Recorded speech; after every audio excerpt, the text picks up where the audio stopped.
हरि राम कृष्ण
आपुला तो एक देव करो निघा, आपुला तो एक देव करो निघा, आपुला तो एक देव करो निघा,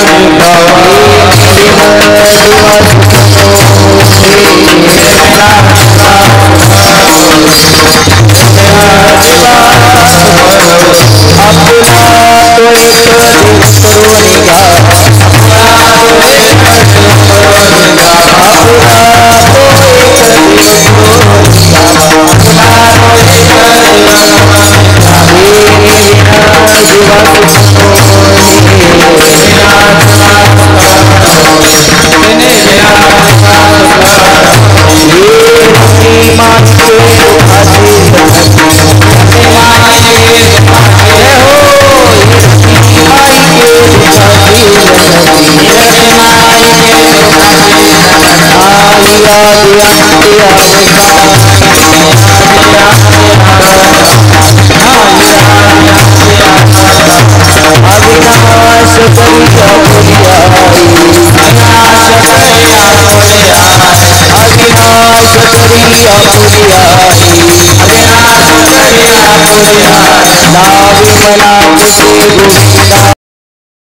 टाळी टाळी वा वा पकवान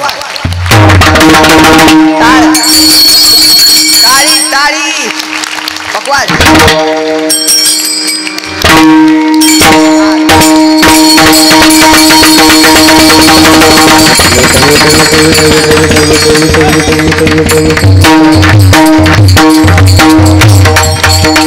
जय हो टाळी टाळी वा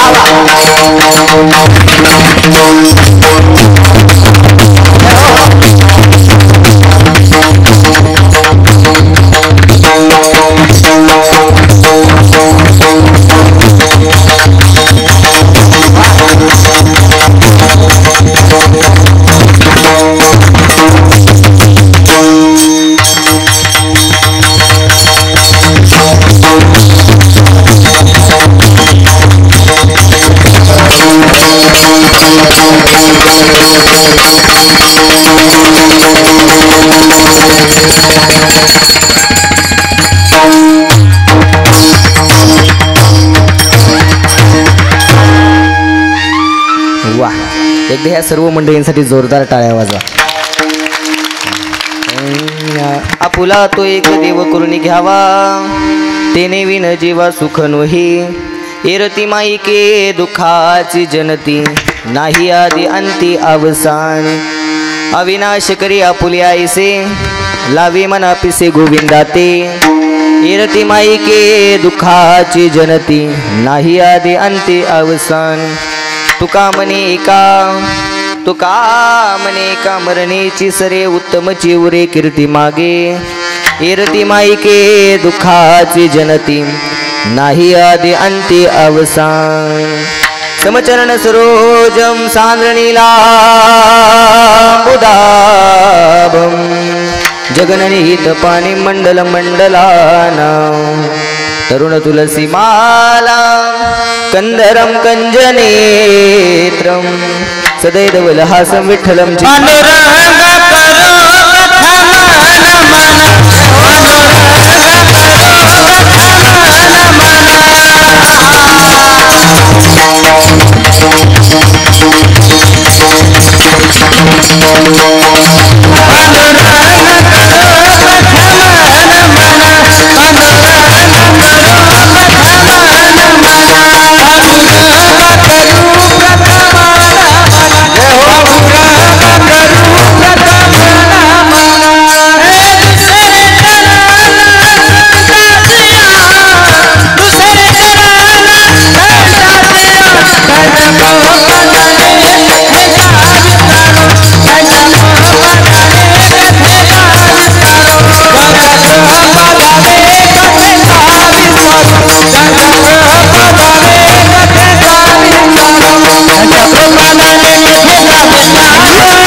पांडुरंगा करू प्रथम नमन दुसरे चरण संतांच्या त्यांच्या कृपादाने कथेचा विस्तार बाबाजी सद्गुरु दास तुका जयांचे गावी केला वास त्यासी नसावे उदास अलंकापुरी रम्य सिंहासनस्थं पदं बहुज तेजस स्फुटी प्रदेशं विदिन्द्रान्ति देवे सदा स्तूयमानं समाधिस्थ मूर्तिं भजे ज्ञानदेवं नमो ज्ञानेश्वरा नमो ज्ञानेश्वरा निवृत्ती उदारा सोपान देवा मुक्ताबाई नमो त्रिभुवन पावनी अद्य त्रैजननी देवाची नमो सद्गुरु तुकया ज्ञानदीपा नमो सद्गुरु सच्चिदानंद रूपा नमो सद्गुरु भक्त कल्याण मूर्ती नमो सद्गुरु भास्करा पूर्ण कीर्ती सेवे लागे सेवक झालो तुमच्या लागून निज चरणा अहो स्वामी तुकया देवा यावरी नका करू अवेर संपादी ज्ञानंच विदाय भक्ती विलोकितो येन समाधिराज वैराग्यवंतं स्विचारयुक्तं नमामि जोगं श्रीसागरुन्तं न तातो न माता न बन्धुर्न धाता न पुत्रो न पुत्री न भूर्भुर्न भर्ता न जाया न विद्या न वृत्तिर्ममैव गतिस्वं त्वमेका भवानी ध्येयं सदा परिभोग्नं विष्णुतोऽहं तीर्थास्पदं शिवविरञ्चिन्तं शरण्यं विरित्यार्थियं प्रणतपालभवाब्धिपूतं वन्दे महापुरुषते चरणारविंदम वंदे महापुरुषते चरणारविंदम आपुला तो एक देव करुणी घ्यावा तिने विन जीवा सुख नुहे इरती माईके दुःखाची जनती नाही आदि अंती अवसाने प्रस्तुत प्राप्त प्रसंगी प्राप्त सई चिंतन रूपी सेवेकरता निवडलेला अभंग याचे यावत भूतलावर जन्माला आलेल्या जड जीवाचा उद्धार करण्याकरिता आपला देह अखंड जिजवणारे वितराग संपन्न पंचमवेद निर्माते देहू निवासी विश्वमान्य संत जगतमान्य संत संत मान्य संत जगाचा संसार सुखाचा व्हावा याच्याकरता स्वतःच्या संसाराची राख रांगोळी करणारे भागवत धर्माचा पवित्र कळस जगद्गुरु जगवंतनी श्री तुकोबाराय तुकोबारायांचा हा फार चरणाचा अभंग नसून 4 चरणाचा अभंग सेवेकरता निवडलेला आहे सेवेकरता निवडलेला अभंग जगद्गुरु तुकोबारायांचा असून या अभंगाद्वारे जगद्गुरु तुकोबाराय सांगतात जीवनामध्ये आल्यानंतर सगळेजण सुखी होण्याकरता धावतायत मग सुखी होण्यासाठी काय केलं पाहिजे ते परमेश्वराला आपलंसं केलं पाहिजे जर जीवनामध्ये देवाचं चिंतन नाही केलं तर हा जन्म या ठिकाणी वाया गेल्याशिवाय राहणार नाही म्हणून जीवनामध्ये आलं तर त्या देवाला आपलंसं करून घ्या त्या देवाचं या ठिकाणी चिंतन करा जर जीवनामध्ये तुम्ही त्या देवाला आपलंसं केलं तर तो तुमचा झाल्याशिवाय राहणार नाही म्हणून जीवनामध्ये आलं तर त्या परमेश्वराला आपलंसं करा जगद्गुरु तुकोबाराय सांगतायत जायचे सर्वांना मग जात असताना त्या परमेश्वराचं चिंतन करा आणि उत्तम कार्य करून गेलं पाहिजे याचं यथार्थपणे दिग्दर्शन करणारा अभंग म्हणजे आजचा निवडलेला अभंग आहे विठ्ठल विठ्ठल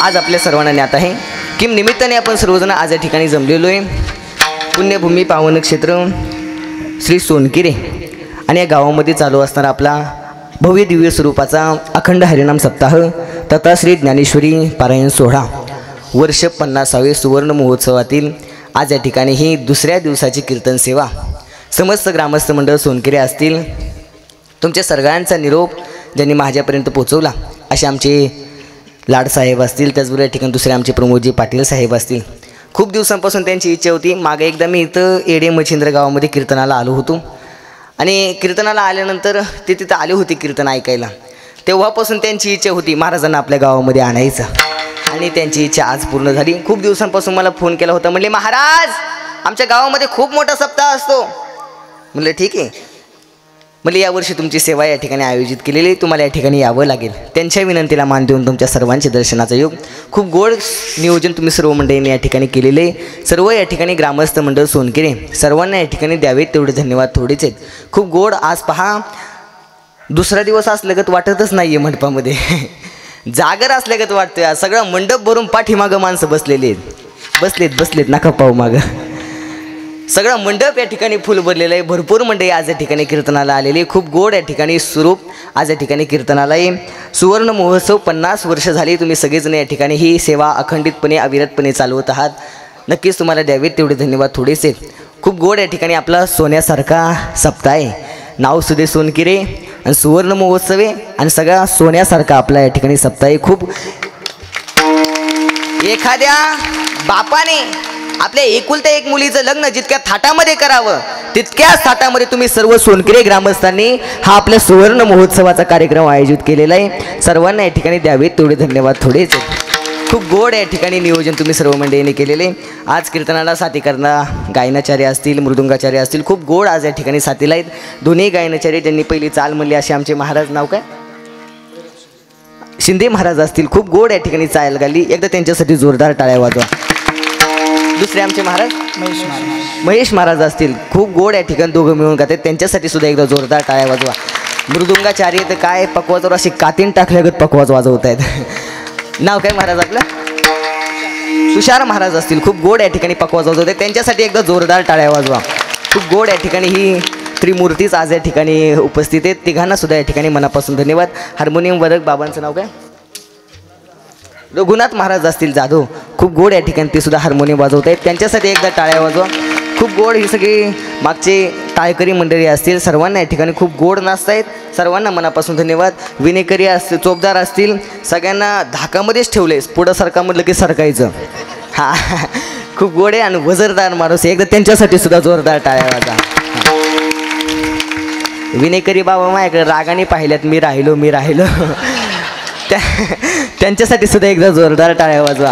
खूप गोड दिसत आहेत आज. साऊंड सिस्टीम सुद्धा खूप दादाची गोडी. दादांना सुद्धा मनापासून धन्यवाद. आणि तुम्ही सगळे सुद्धा ऐकणारे खूप गोड आहेत. मोठ्या संख्येने एकदा उपस्थित झालेला आहात तुम्ही. तुमच्यासाठी एकदा जोरदार टाळ्या वाजवा.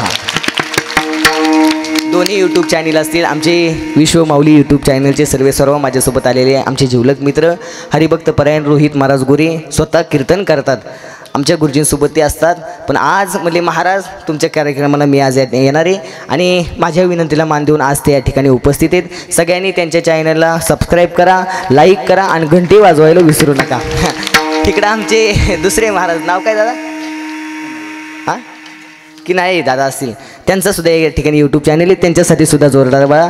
त्यांच्यासुद्धा चॅनलला सबस्क्राईब करा, लाईक करा आणि घंटी वाजवायला विसरू नका. खूप गोड या ठिकाणी नियोजन आहे आपल्या सोनकेरी गावामध्ये. सर्वांच्या चरणी नतमस्तक होतो. कीर्तनाला आले सर्व टाळकरी, माळकरी, वारकरी, धारकरी, संयोजक, आयोजक, नियोजक, प्रयोजक, पाहुणेवर्ग, पाहुणे रावळे, गणगोत मित्रपरिवार, सर्व सामाजिक, आर्थिक, राजकीय, शैक्षणिक, आध्यात्मिक क्षेत्रातील सर्व उपस्थित मान्यवर, कीर्तनाला आलेले सर्व सरपंच, उपसरपंच, ग्रामपंचायत सदस्य, तलाठी, ग्रामसेवक, वकील, डॉक्टर, इंजिनियर, कमिशनर, कीर्तनाला आलेले आचार्य, प्राचार्य, गायनाचार्य, मृदुंगाचार्य, विनोदाचार्य, कीर्तनाला आलेले रथी, महारथी, तज्ज्ञ, सर्व तज्ज्ञ, समाजावर प्रेम करतात ते, समाज त्यांच्यावर प्रेम करतो ते, समाजाचं चांगलं म्हणून धडपडत असतात ते, समाजाचं वाटोळं म्हणून प्रयत्न करत असतात ते, जे कीर्तनाला आले ते कीर्तनाला कधीच येत नसतात. ते आल्यानंतर पुढे सरकून टाळ्या वाजवतात ते, जे टाळ्या वाजवत नाही ते, जे दुसऱ्याला टाळ्या वाजवू देत नाही ते, जे कीर्तनाला रिकाम्या पायाने आले तर हां जाताना दुसऱ्यांच्या चपला घेऊन जाणारे ते, कीर्तनाला आलेले व्यसन करणारे, फॅशन करणारे, उद्या म्हणायला नको महाराजांनी माझं नाव घेतलं नाही. सर्वांच्या चरणी नतमस्तक होतो. सेवेला सुरुवात. विठ्ठल विठ्ठल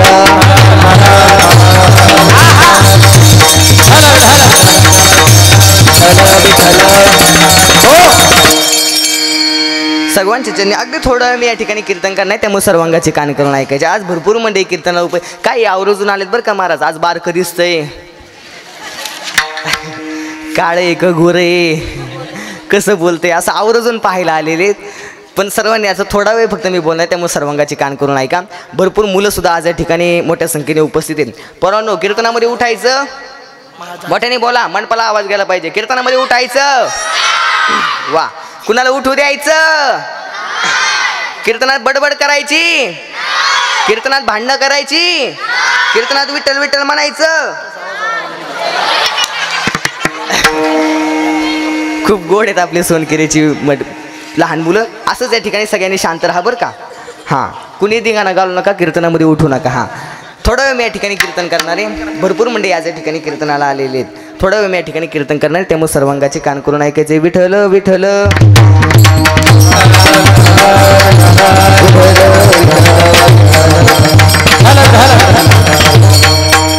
ज्या वेळेस कीर्तनामध्ये परमेश्वराचं नामचिंतन होईल त्या वेळेस हाताने भजन आणि मुखाने टाळी. बरोबर का? हा म्हणते काय काय माता माऊल्या. हाताने टाळी, मुखाने भजन. विठ्ठल विठ्ठल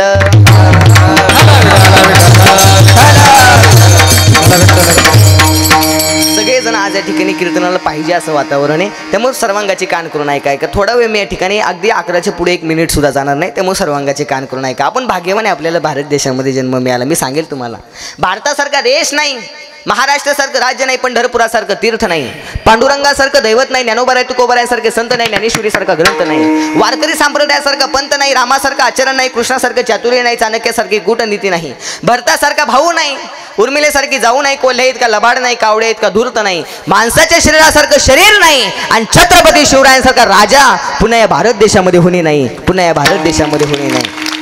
आपण भाग्यवान आहे, आपल्याला भारत देशामध्ये जन्म मिळाला आहे. अरे कोणता देश कशासाठी प्रसिद्ध असेल? अमेरिका हा देश डॉलर्ससाठी प्रसिद्ध आहे, इटली हा देश शिल्पकलांसाठी प्रसिद्ध आहे, इंग्लंड हा देश कोळसा आणि लोखंडासाठी प्रसिद्ध आहे. पण माझा भारत देश साधू संतांच्या देवाच्या पदस्पर्शाने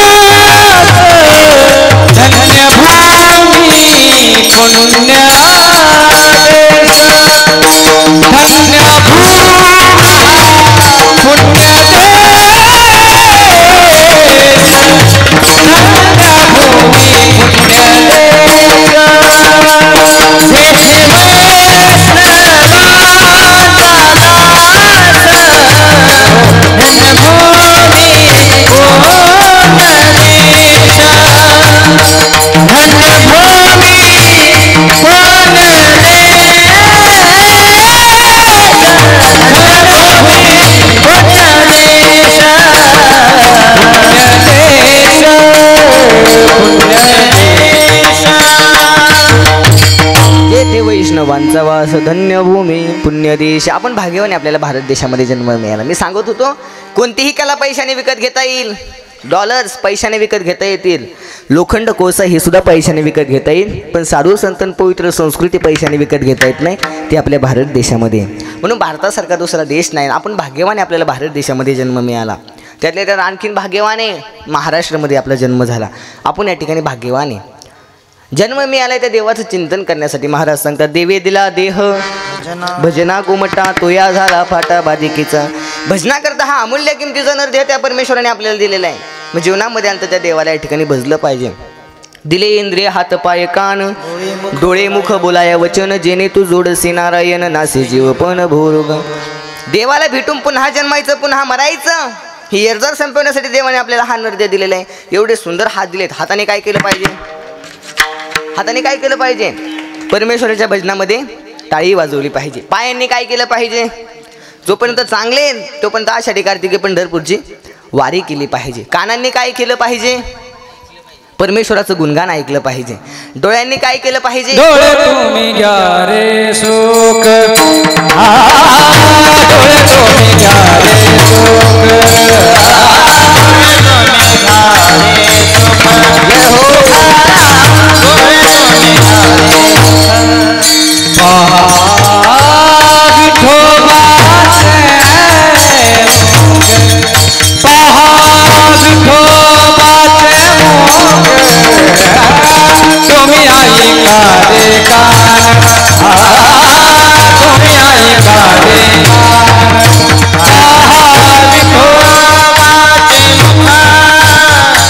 आई कारे कान,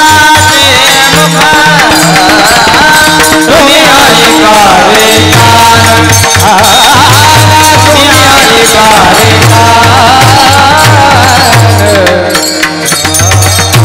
डोळे तुम्ही घ्या रे सुख, पहा विठोबाचे मुख. हाताने काय केलं पाहिजे? त्या परमेश्वराच्या भजनामध्ये टाळी वाजवली पाहिजे. पायाने काय केलं पाहिजे? जोपर्यंत चांगले तोपर्यंत आषाढी कार्तिकी पंढरपूरची वारी केली पाहिजे.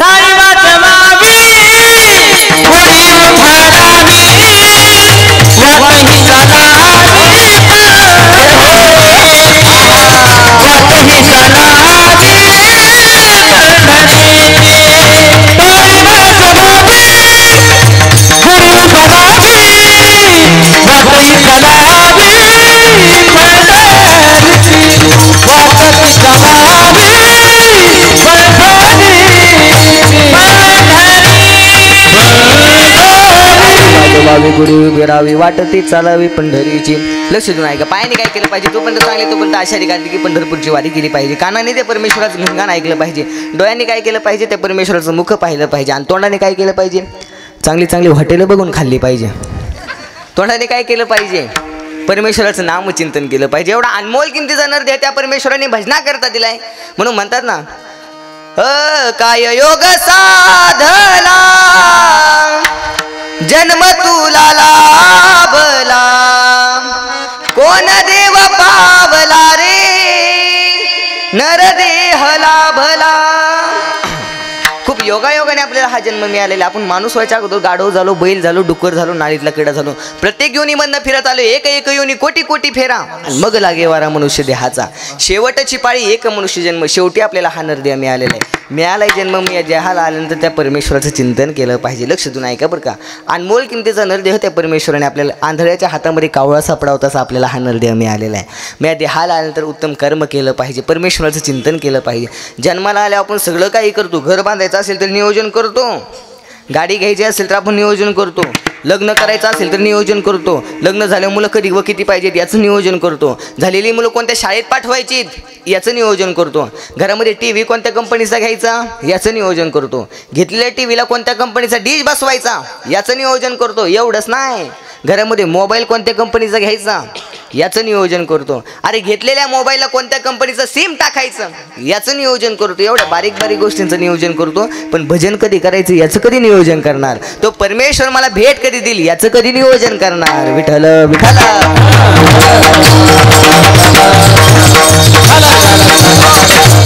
सगळ्या गोष्टीचं नियोजन करतो. पण भजन करायचं म्हणलं की आपल्या अंगावर काटा येतं. सगळं करतो पण भजन करायचं म्हणलं की आपल्या अंगावर काटा येतं. लक्ष देऊन ऐका. ते देवाला या ठिकाणी भजलं पाहिजे. मी सांगेल तुम्हाला, परमार्थातलं थोडंसं करा परमार्थातलं काही वाया जात नाही. संसार कितीही करा काही कामा येत नाही. लक्ष देऊन ऐका. परमार्थात तुम्ही असं रोज कीर्तनाला येऊन बसताय, इथं आलं तर तुमच्या कानावर काहीतरी चांगलं पडल्याशिवाय राहत नाही. लक्ष देऊन ऐका बरं का. आता इथून पुढे एक 5-6 दिवस राहिलेत तुमच्याकडे. इथं रोज या कीर्तन ऐका. इथं आल्यानंतर तुमच्या कानावर काहीतरी चांगले विचार पडल्याशिवाय राहत नाही. इथं आलं पाहिजे, बसलं पाहिजे. लक्ष देऊन ऐका. परमार्थातलं थोडंसं करा, परमार्थातलं काहीही वाया जात नाही. संसार कितीही करा काही कामा येत नाही. याच्याकरता सांगतो बरं का. एक सावकार होता. सावकार शेठजी होता, मोठा कोट्याधीश होता. पण कधी कीर्तन म्हणलं की मंडपाकडे जाणार नाही, कधी भजनाला जाणार नाही, कधी इकडं मंदिराकडे दर्शनाला येणार नाही. सावकार होता, कोट्याधीश होता, पण कधी कीर्तन भजनाला येत नव्हता बरं का. बायको थोडी परमार्थिक होती. बायकोने सांगितलं, मालक एवढा गावामध्ये सप्ताह चालले, 50 वर्ष झाले, आता तरी जाऊन त्या कीर्तनामध्ये बसा ना. केवढे समाज कीर्तनाला येतो, एवढे गायक वादक सुंदर गातायत, एवढे टायकरी आहेत, एवढा समाज कीर्तनाला येतोय रोज. तुम्ही कीर्तनाला जाऊन बसा ना, 50 वर्ष झाले आपल्या गावामध्ये. आता सावकार होता, कोट्याधीश होता, पण बायकोच्या ऐकण्यातलं होतं बरं का. कोट्याधीश होता, सावकार होता, पण बायकोच्या ऐकण्यातलं होतं. बायकोचं ऐकलं पाहिजे. जर आपल्याला हिताचं कोण सांगत असेल तर ते माणसाने ऐकलं पाहिजे बरं का. महाराज सांगतात, सांगतो तुम्हासी भजारे विठ्ठला नाही तरी गेला जन्मवाया. सांगणारे एवढे, ऐकणारे कमी पडतील एवढे सांगणारे, पण सांगतो कोण, सांगतो कोणाला आणि सांगतं काय हे महत्त्वाचं आहे. बायको जर आपल्या हिताचं असेल, लहान मुलगा जरी आपल्याला आपलं सांगत असेल, ते आपल्या हिताचं असेल तर माणसाने ते ऐकलं पाहिजे बरं का. माणसाने ते ऐकलं पाहिजे. बायको आपल्या नवऱ्याला हिताचं सांगत असते. कधी दोघांचं जेवण झालं रात्रीचं, दोघं बेडवरती गेले, बसले की बायको आपल्या नवऱ्याला हिताचं सांगत असते. तुमच्या भावाकडे बघा, त्यांच्याकडे पाहिलं तर त्यांची कपड्याची इस्त्री मोड ना, आणि तुमचं मुड नेहमी शेतातच गाडले. किती बी राबले, किती बी कष्ट केले तरी एखादा गुंठा जास्त भेटणार. वाटे होताना किती होणार आहे? 2च होणार आहे. किती बी मिळाला तरी एखादा गुंठा जास्त भेटणार नाही. माझं आयुष्य गेलं सांगू पोरा इकडं पहा आणि सांगते तुम्हा वेगळं निघा. बायको जर आपल्या नवऱ्याला असं हिताचं सांगत असेल तर वल्ल्या फोकानं हाणावं, अजिबात पाप लागत नाही. हां, बायको आपल्याला जर असं सांगत असेल तर बायकोचं ते ऐकलं नाही पाहिजे. पण याच्या व्यतिरिक्त जर एखादा पिणारा नवरा असेल आणि बायको त्याला उपदेश करत असेल, का हो या दारूमुळे तुमचं आयुष्य बरबाद झालं, या दारूमुळे तुमच्याशी नातेवाईक नीट बोलत नाहीये, या दारूमुळे तुमच्या गावामध्ये तुम्हाला किंमत नाहीये, आता तरी या ठिकाणी दारू सोडावं. आपल्या पोराबाळाकडे पहा, त्यांचं भविष्य तुमच्या हातामध्ये, तुम्ही अशी दारू पिऊ नका. बायको जर हे आपल्या नवऱ्याला अंतःकरणातनं सांगत असेल तर ते नवऱ्याने ऐकलं पाहिजे बरं का. ते नवऱ्याने ऐकलं पाहिजे. तसं ती सांगत होती, सावकार एवढा गावामध्ये सप्ताह चालले, तुम्ही कीर्तनाला जाऊन बसा ना. सावकार होतो पण बायकोच्या ऐकण्यातला होता. सावकाराने सांगितलं, ए तू सांगते ना आज कीर्तनाला जाऊन बस, मी कीर्तनाला जायला तयार आहे. सावकाराने खादीचे कपडे घातले आणि मंडपाकडे येण्याकरता निघाला. आता आपले कसे कार्यकर्ते तिथे थांबले होते, या सगळ्यांचं आपलं या बसा नियोजन चाललं होतं. तसं तिथे सुद्धा 4-5 कार्यकर्ते सगळ्यांचं नियोजन करत होते, या बसा सगळ्यांचं नियोजन चाललं होतं. सावकार पांढरे कपडे घालून या ठिकाणी मंडपाच्या दिशेने येत होता. एक जणांनी लांबनच पाहिलं, अरे सावकार आहे काय. एक जण म्हणला, सावकार इकडे काही येणार नाही, ह्याचं त्याचं वाकडे ते काही इकडे येत नसते. एक जण पुढे गेला, अरे सावकाराचे सगळे 4-5 कार्यकर्ते सावकाराजवळ गेले. सावकाराला सांगितलं, एवढा मोठा माणूस पहिल्यांदा कीर्तनाला येतोय. सावकाराजवळ गेले, सावकाराला म्हणले, या पुढं आणलं. एवढा मोठा, त्याला मागं कसं बसवायचं, सावकार आहे ना, गावातला श्रीमंत आहे, कोट्याधीश, त्याला मागं कसं बसवायचं म्हणून पुढं आणलं. कीर्तनकाराच्या समोर आणलं, सांगितलं बसा. कीर्तनकाराच्या समोर बसवलं. महाराज आले, महाराजांनी कीर्तन चालू केलं. जसं कीर्तन चालू केलं तसं कधी कीर्तनाला नाही येणारा सावकार, कधी भजनाला नाही येणारा सावकार, कधी मंदिराकडे दर्शनाला नाही येणारा सावकार पहिल्यांदा कीर्तनाला आला होता. जसं कीर्तनाला आला, कीर्तन चालू झालं, तसं कधी कीर्तनाला नाही येणारा सावकार. जसं कीर्तन चालू केलं महाराजांनी, तसं सावकाराला झोप लागली. साधी नाही, सावकार घोरायला लागला कीर्तनामध्ये.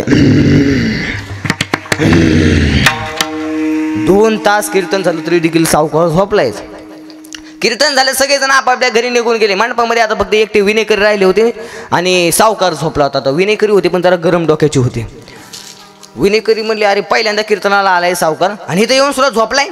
राग आला, सावकाराजवळ गेले. सावकाराला सांगितलं, सावकार त्याच दिशेने जागा झालं. इकडं तिकडं पाहिलं, झालं वय कीर्तन. हा म्हणजे झालं का, 10-15 मिनिटं झाले, सगळेजण आपापल्या घरी निघून गेले. पहिल्यांदा कीर्तनाला आले तर येऊन सुद्धा झोपलायत का. सावकार म्हटलं, काय बुवाचं कीर्तन होतं, कीर्तन तर काय ऐकलं नव्हतं.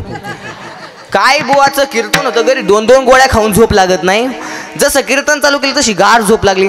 तो विनेकऱ्याला राग आला. विनेकऱ्याने सांगितलं, जा. ते उठलं घरी जाण्याकरता निघालं. घरी जातात बायको घरामध्ये वाटच बघत होती. पहिल्यांदा मालक कीर्तनाला गेल्यात. मालक काय कीर्तनातलं घेऊन येतात, कोणतं उदाहरण कीर्तनातलं घेऊन येतात, काय कीर्तनातलं आणतायत. बायको घरामध्ये वाट पाहत होती. सावकार घरामध्ये गेला तसं बायकोने सांगितलं, मालक आज काय तुम्ही कीर्तनातलं घेऊन आला, सांगा ना कोणतं उदाहरण तुम्ही कीर्तनातलं घेऊन आला, सांगा पटकन काय तुम्ही वाक्य कीर्तनातलं घेऊन आला, सांगा ना. पहिल्यांदा कीर्तनाला गेला ना, काय कीर्तनातलं घेऊन आला सांगा.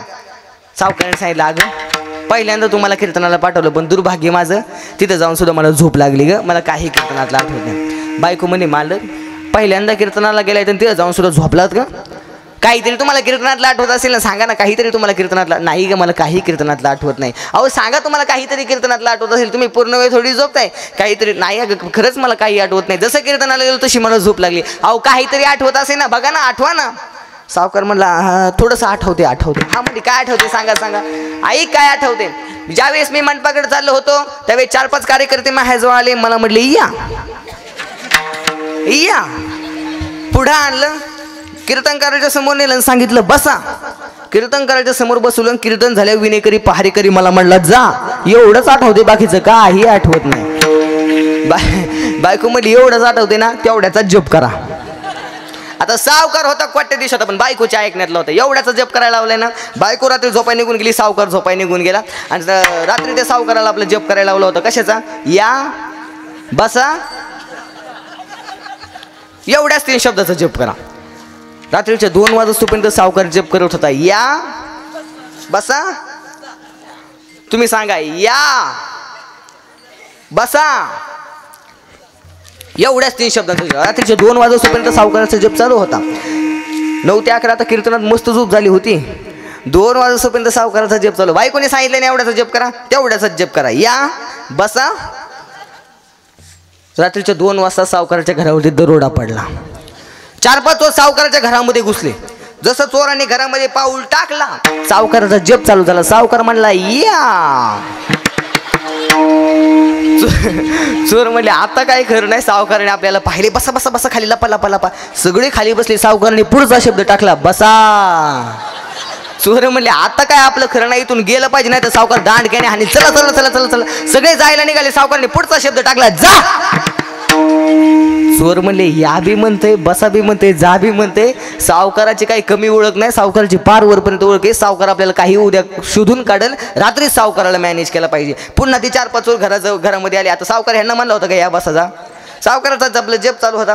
पुन्हा ती 4-5 चोर घरामध्ये आले, सावकाराची माफी मागू लागली. सावकार अहो एकदा माफ करा, हो खूप मोठी चुकी झाली, परत तुमच्या इथं कधी येणार नाही. एकदा माफ करा सावकार, एकदा माफ करा, खूप मोठी चुकी झाली हो तुमच्या इथं चोरीला येऊन. सावकार म्हणलं, चोरीला आलता वय, अहो तीच मोठी चुकी झाली, परत तुमच्या इथं कधी चोरीला येणार नाही. एकदा माफ करा सावकार, एकदा माफ करा. हा होता आम्ही काल एका ठिकाणाहून गाठोडं आणले चोरून, ती गाठोडं तुम्हाला ठेवा पण आमचं नाव कोणाला सांगू नका सावकार, आम्हाला गावामध्ये राहायचं, कोणाला नाव सांगू नका. सावकार म्हणला, आणा इकडे गाठोडं. ते सावकाराने गाठोडं घेतलं आणि सांगितलं, जा तुमचं नाव कोणाला सांगत नाही. चोरांनी निघून गेले. गाठोडं घेतलं. बायको जो आला सावकार, बायकोला सांगितलं, उठ हे ठेवून दे. बायको म्हणली, काय आहे. सावकार म्हणला, बघ उठून. बायकोने उघडलं, बघता काय सगळं गाठोडं सोन्याने बदलं होतं. बायको म्हणली, कस काय. सावकार म्हणला, आजच्या कीर्तनाचं फळ आहे. बायको म्हणली, म्हणजे अगं तू सांगितलं त्या 2-3 शब्दाचा जप कर, या बसा जा, या बसा जा. मी 2 वाजोपर्यंत तेवढ्याच जप करत होतो, या बसा जा. 2 वाजता आपल्या घरी चोर आले, त्यांनी पहिलं पाऊल टाकलं, मी म्हटलं या. ते बसले, मी म्हटलं बसा.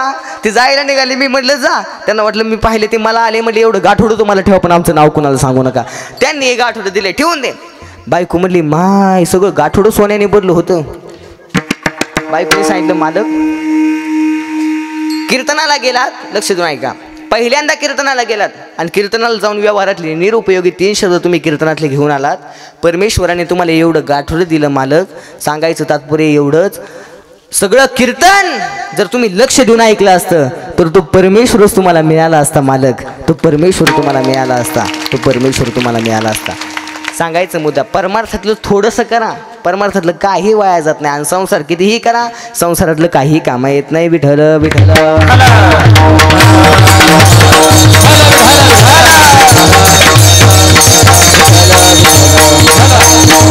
म्हणून जीवनामध्ये आलं तर परमेश्वराचं चिंतन केलं पाहिजे. एवढा अनमोल जीवनात सगळं काही करतो, पण भजन करायचं म्हणलं की आपल्या अंगावर काटा येतो. माऊली ज्ञानोबा ज्ञानेश्वरीमध्ये सांगतात, विषयी विषयांचं परिपाडू, गोड परमार्थ लागे कडू, कडू विषय तो गोडू जीवासी जाहला, जो गोड परमार्थ आहे तो माणसाला कडू वाटतो आणि जे कडू विषय ते माणसाला गोड वाटतात. परमार्थाची सुरुवात कडू नसते तरी देखील माणसाला कडू वाटते, पण परमार्थाचा शेवट हा गोड झाल्याशिवाय राहत नाही. तसं संसाराची सुरुवात खूप गोड असते. ती पहिली हिरवळ, ती ऊस चाच्याची चप्पल, ती असं शिंगा हलवण्याची पद्धत, ती पहिली हिरवळ. तसं संसाराची सुरुवात गोड वाटते, पण संसाराची सुरुवात गोड नसते. संसाराचा शेवट कडू झाल्याशिवाय राहत नाही.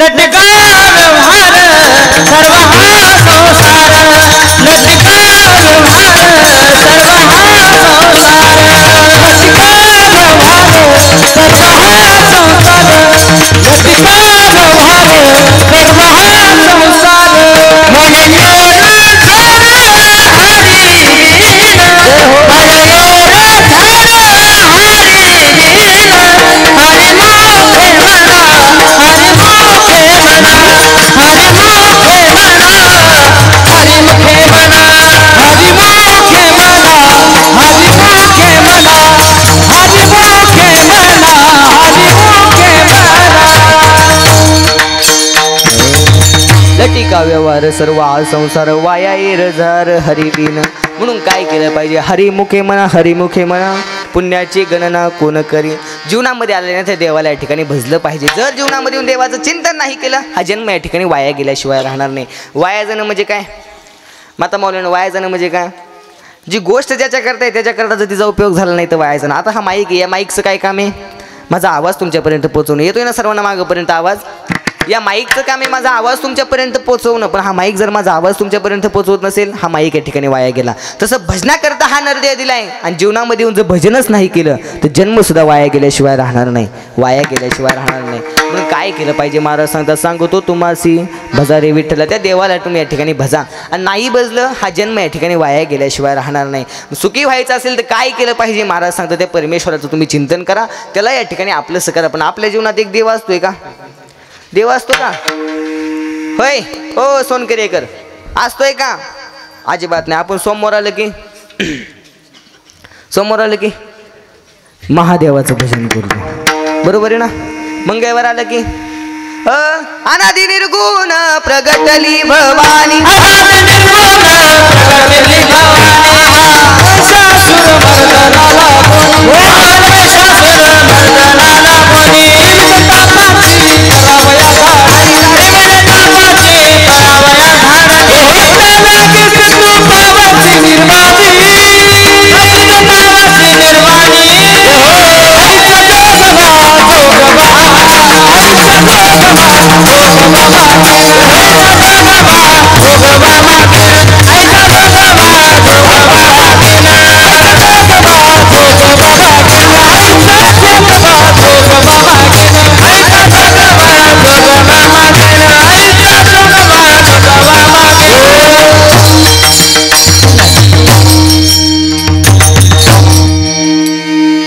महाराज सांगतात.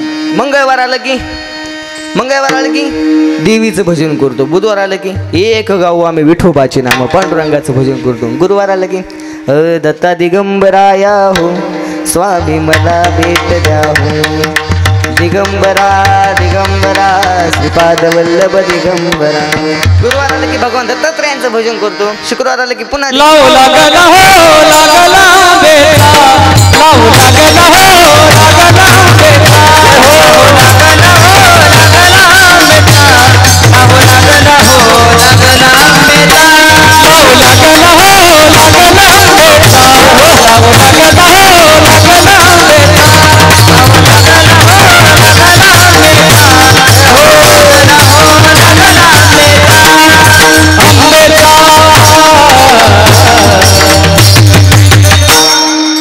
शुक्रवार आलं की देवीचं भजन करतो. शनिवार आल्यानंतर हनुमंतरायांचं, रविवार आलं की खंडोबाचं. म्हणजे जसा वार बदलल तसा आपण देव बदलतो. पण महाराज सांगतायत, सुखी व्हायचं असेल तर काय केलं पाहिजे? आपल्या जीवनात एक देव करून घेतला पाहिजे अभंगाचं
महाराज सांगतात आपुला तो एक देव करून घ्यावा तेने विन जेवा सुख नोई. सुखी व्हायचं असेल तर काय केलं पाहिजे?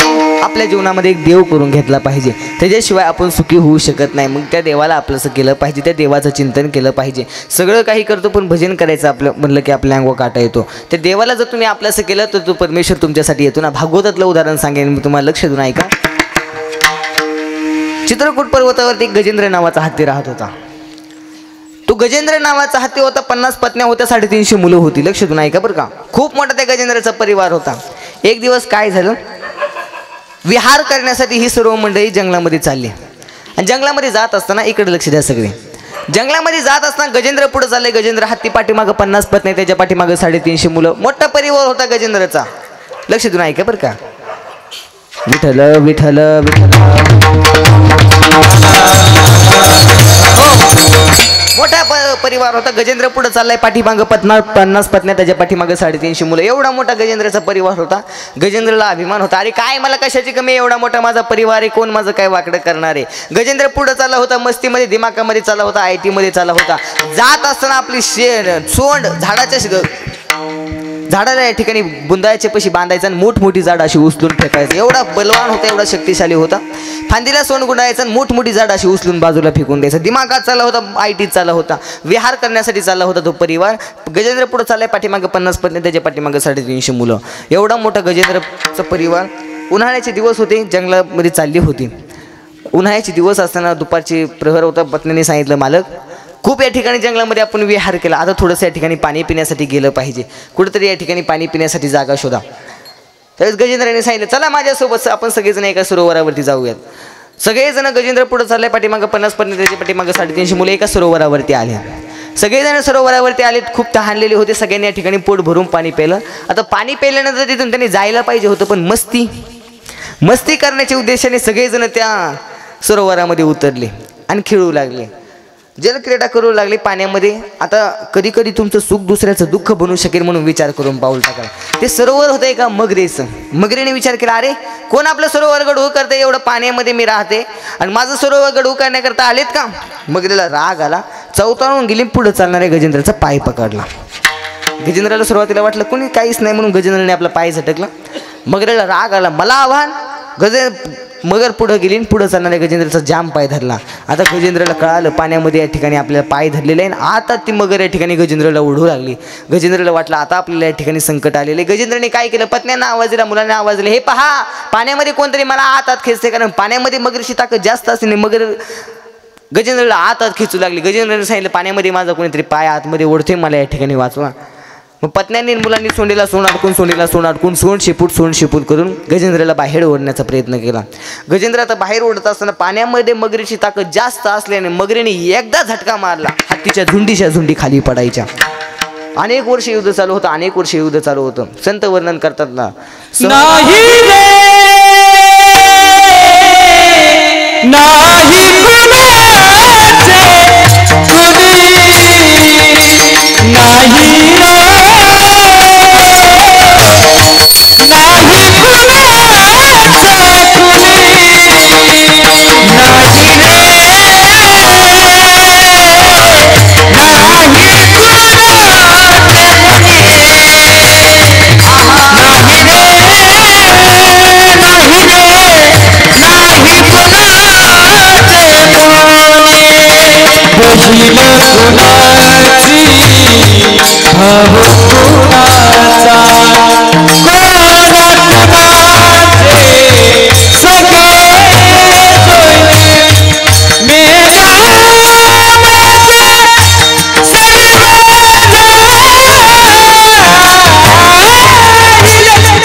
अनेक वर्ष युद्ध चालू होतं.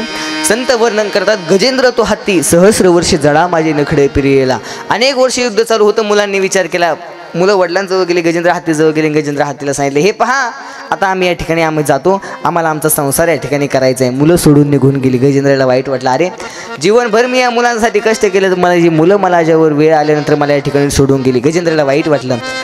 कित्येक वर्षानंतर या ठिकाणी गजेंद्रच्या पत्न्यांनी ते गजेंद्राला बाहेर ओढण्याचा प्रयत्न केला, पण त्या सुद्धा थकल्या. त्या सुद्धा एक दिवस त्यांनी सांगितलं, मालक आम्ही सुद्धा अनेक वर्ष तुम्हाला बाहेर ओढण्याचा प्रयत्न केला, पण पाण्यामधून तुम्ही काही बाहेर येत नाही. आम्ही सुद्धा आता जातो, आम्हाला आमच्या मुलाबाळांचा संसार डोळे भरून तरी पाहता येईल, आम्ही या ठिकाणी जातो. पत्न्या निघून गेल्या. गजेंद्र एकटा आता त्या मगरीबरोबर युद्ध करत होता. दोघांचं युद्ध अनेक वर्ष चालू झालं, अनेक वर्ष होत होतं. त्या गजेंद्रला एक दिवस आठवण झाली, अरे अनेक वर्ष मी युद्ध करतोय, अनेक वर्ष मी युद्ध करते, मला काही यश मिळत नाही. पण आता मला याच्यातून फक्त एकच व्यक्ती वाचू शकेल, ज्याने मला जन्म दिलाय, तो परमेश्वर. कोणीही मला वाचू शकत नाही. ज्यांच्या मुलांवर मी जीव लावून मुलं माझी सोडून गेली, पत्न्यांना जीव लावला, पत्न्या सोडून गेल्या. नाही रे नाही कुणाची, कुणी सगळेजण मला या ठिकाणी सोडून गेले. कुणीही माझ्यासोबत शेवटाला आलं नाही, मला या ठिकाणी वाचवण्याकरता आलं नाही. आता फक्त एकच व्यक्ती मला वाचू शकतो.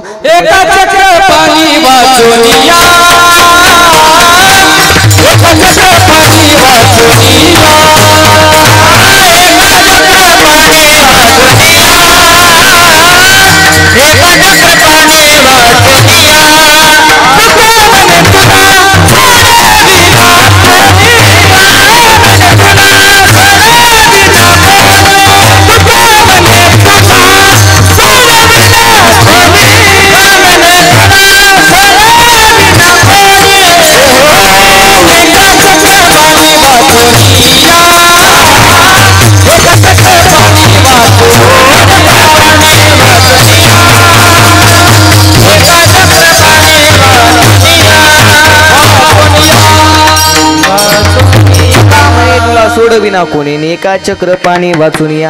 आता मला फक्त माझा देवच वाचू शकेल. म्हणून त्या गजेंद्राने काय केलं, सरोवरातलं कमळाचं फूल घेतलं, तो देव आकाशात कुठेतरी राहतो म्हणून ते कमळाचं फूल घेतो. लक्ष देऊन सांगतोय बरं का, मी याच्याकरता सांगतोय, जर तुम्ही त्याला आपलंसं केलं तर तो तुमचा क्षणाचाही विलंब न करता तुमचा उद्धार केल्याशिवाय राहत नाही. ते गजेंद्राने कमळाचं फूल घेतलं आणि तो परमेश्वर आकाशाच्या दिशेने कुठेतरी राहतो म्हणून ते फूल आकाशाच्या दिशेने टाकलं. ते फूल भागवतामध्ये सांगतायत, भगवान विष्णू या ठिकाणी जेवण करत असताना ते फूल त्यांच्याजवळ येऊन पडलं आणि तिथून या ठिकाणी ते गजेंद्राचा उद्धार करण्यासाठी निघाले. जात असताना फक्त लक्ष्मी मातेने विचारलं, कुठं निघालाय? त्यावेळेस भगवान विष्णूंनी ह शब्द लक्ष्मीजवळ उच्चारला आणि ती म्हणत तोपर्यंत खाली येऊन गजेंद्राचा उद्धार केला. हत्ती क्षणाचा सुद्धा विलंब न करता फक्त एक फूल त्या गजेंद्राने फक्त भावनेने प्रेमाने त्या भगवान विष्णूने या ठिकाणी अर्पण केलं, त्या देवाला अर्पण केलं. क्षणाचाही विलंब न करता तो परमेश्वर येऊन त्या गजेंद्र हत्तीचा उद्धार केला. त्या गजेंद्र हत्तीचा उद्धार केला. सांगायचा मुद्दा, जर तुम्ही त्याला आपलंसं केलं तर तो तुमचा आपला उद्धार केल्याशिवाय राहत नाही. म्हणून फक्त जगद्गुरु तुकोबाराय सांगतात, सुखी व्हायचं असेल तर त्या परमेश्वराला या ठिकाणी आपलंसं केलं पाहिजे. आपुला तो एक देव करून घ्यावा, ते नेविन जीवा सुख नोईन. सुखी होण्यासाठी तुम्ही काहीही करा, त्याच्याशिवाय जीवाला सुख मिळू शकत नाही. कारण सुखरूप आहे सा तुझ्या कोण सांग,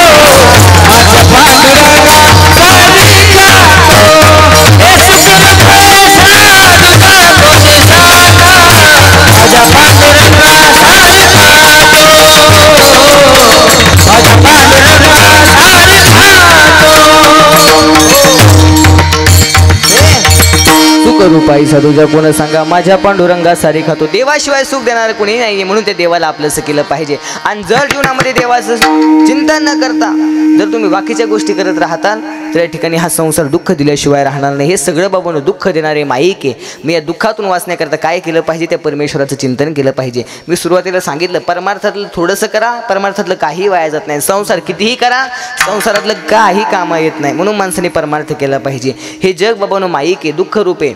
मी या जगामध्ये आल्यानंतर संसारामध्ये जर तुम्ही बरोबरी करण्याचा प्रयत्न कराल, हा संसार या ठिकाणी दुःख दिल्याशिवाय राहणार नाही. बघा मी सांगेल तुम्हाला, संसारी पूर्ण होण्याची गोष्ट नाही. अरे मोठमोठ्यांचा संसार अपूर्ण राहिलाय. रावणाच्या संसारातली इच्छा होते, काय इच्छा होते ऐका बरं का, स्वर्गात जाण्याकरता शिडी लावेल, सोन्याला सुगंध आणेल, समुद्राचं खारट पाणी गोड करेल. लक्ष देऊन ऐका बरं का.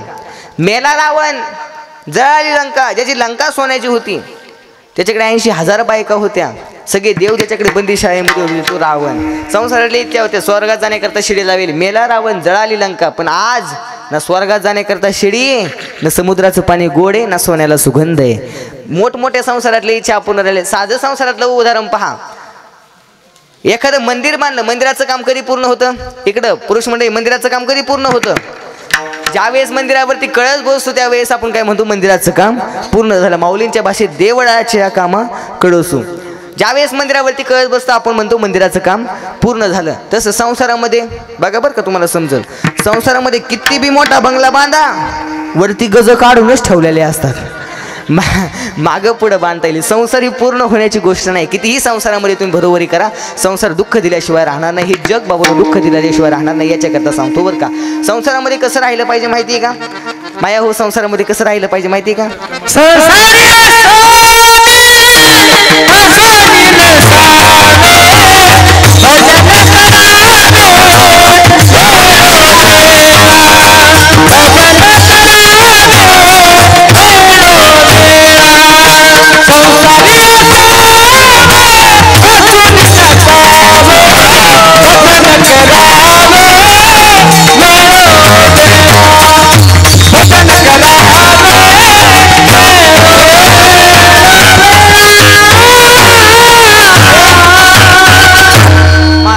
संसारी असावे, असोनी नसावे, भजन करावे वेळोवेळा.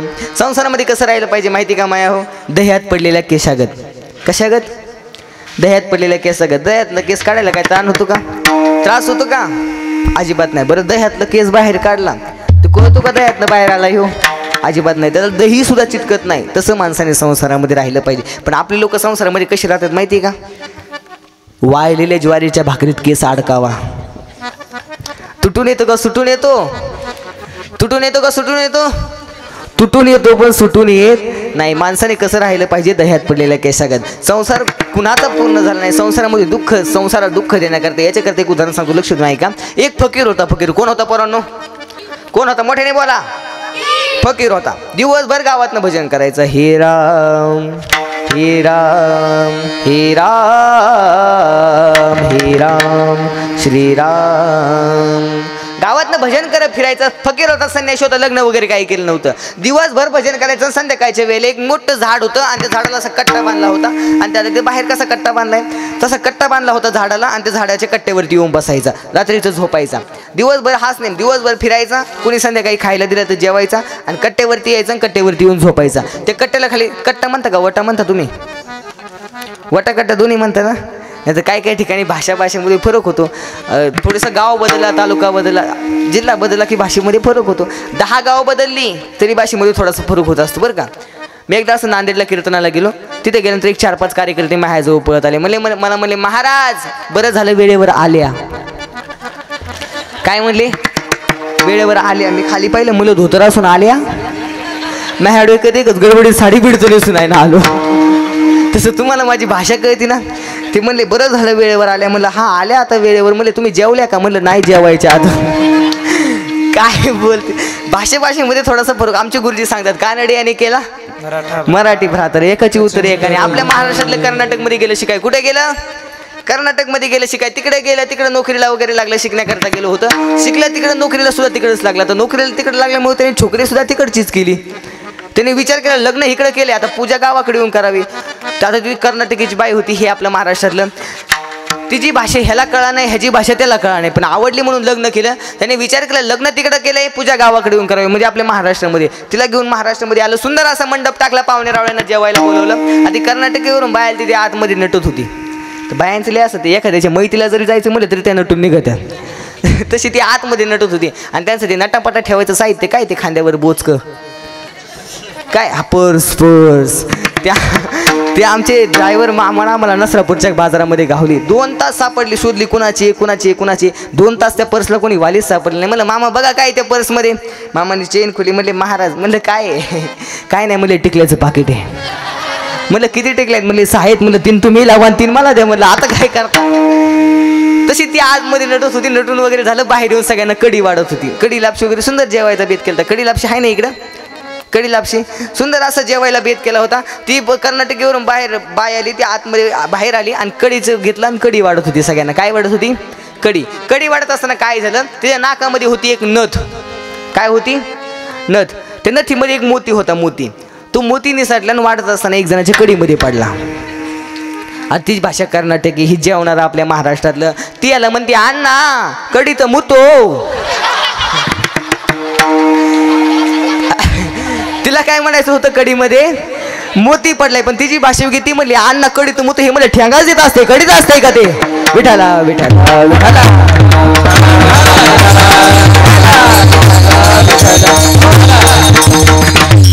तुम्ही घ्या हसून आम्ही येतो चहा घेऊन. चला तुळशी तुम्हाला माझी भाषा कळते ना. हा काय काय ठिकाणी लई येडे महाराज जसं मला हाडकून वचला म्हणजे आम्हाला कळते असं. एक जण माझ्या कीर्तनाला बसलं. मी जसं कीर्तन चालू केलं असं समोर बाबा बसली होती. मी जसं कीर्तन चालू केलं तसं ते मला खालून खणवायचे. हां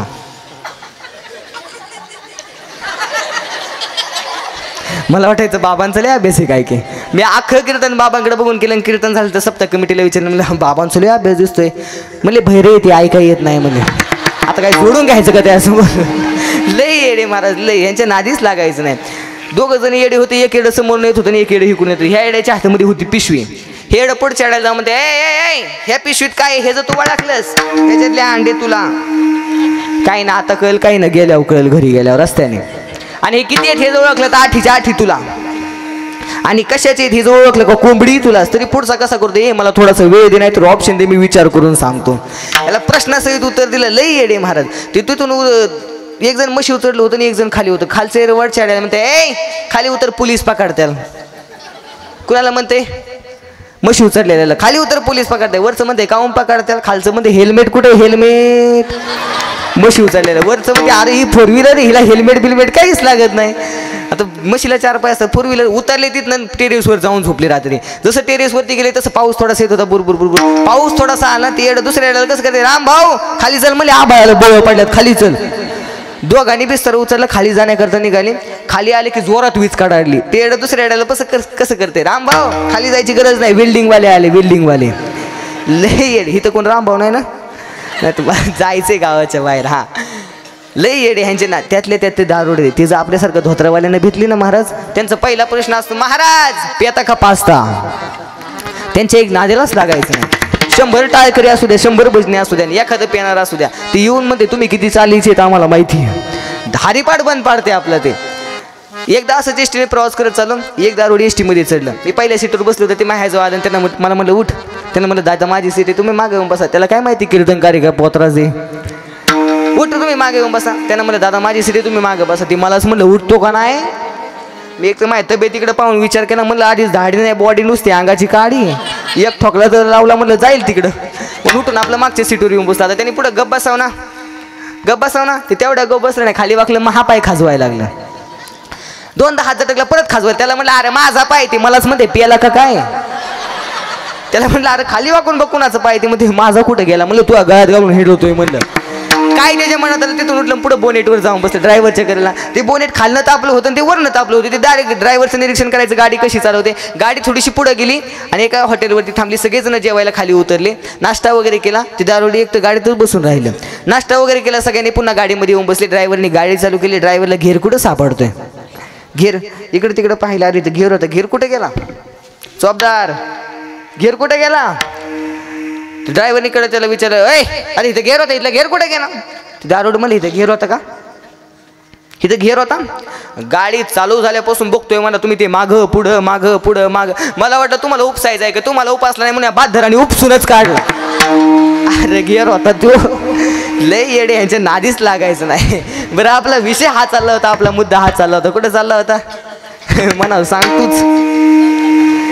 एकदा असंच कीर्तनामध्ये आजीला म्हणलं आजी कुठं आलं. आजी कीर्तनामधनं उठली म्हणली ये डोल्या मला येत असं तुला कशाला बोलावलं असतं.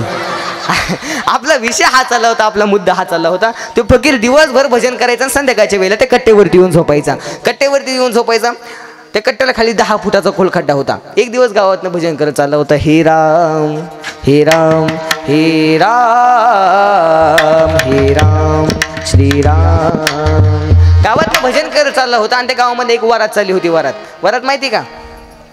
वरात माहिती आहे सर्वांना. तुमची निघाली का. ती वरात गावात चालली होती आणि ते वराटीचा आवाज ते फकीराने ऐकला. तर ते वराटीचा आवाज कसा खाडू असतो का ते वराटीचा आवाज धांदडांग ताताडांग धांदडांग ताताडांग धांदडांग ताताडांग. तो वराटीचा आवाज फकीराने ऐकला. तर लग्न वगैरे काही केलं नव्हतं. संन्याशी होता. त्याने वरातीतल्या एका माणसाला बोलवलं, मला ए इकडे या, ह्याला काय म्हणतात?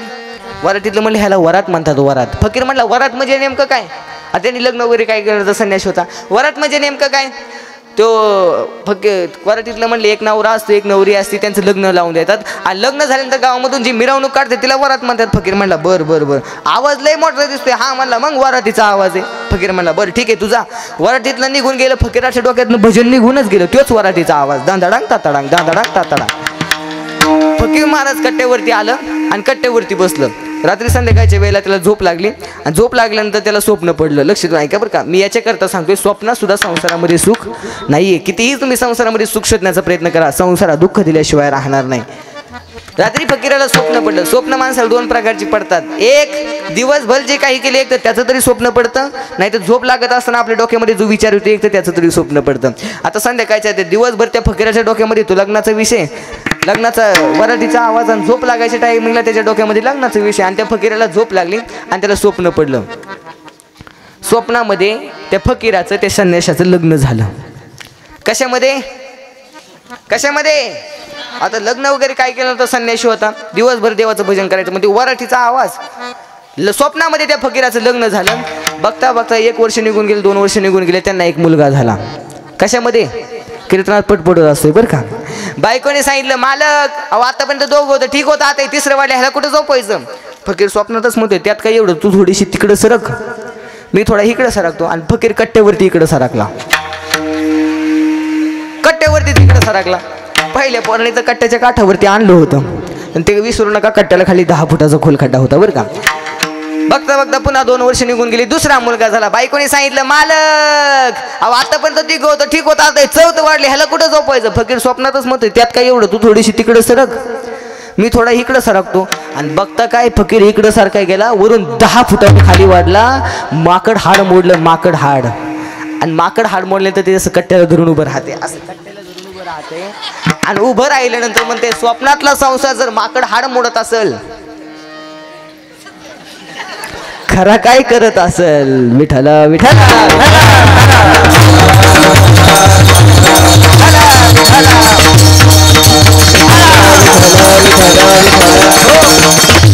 जीवनामध्ये आनंद. जर तुम्ही या संसाराचं तुम्ही नादी लागाल, हे जग बाबांनो दुःख देणार आहे, माईक आहे. म्हणून जगद्गुरु तुकोबराय सांगतात सुखी व्हायचं असेल तर आपल्या जीवनामध्ये एक देव करून घेतला पाहिजे. आणि जर तुम्ही जीवनामध्ये त्या देवाचं चिंतन नाही केलं आणि या जगामध्ये या संसारामध्ये तुम्ही जर अडकून राहिलात तर हा संसार दुःख दिल्याशिवाय राहणार नाही. हे जग बाबांनो माईक आहे, अभंगाचं दुसरं यरती बाई के दुःखाचे जनी,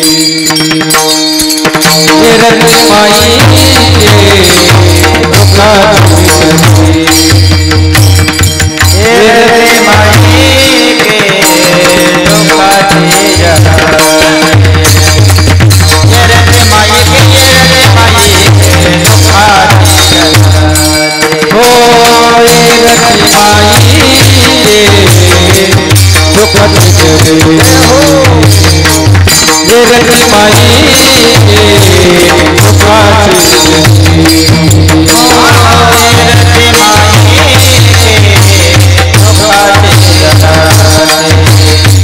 ये रती माई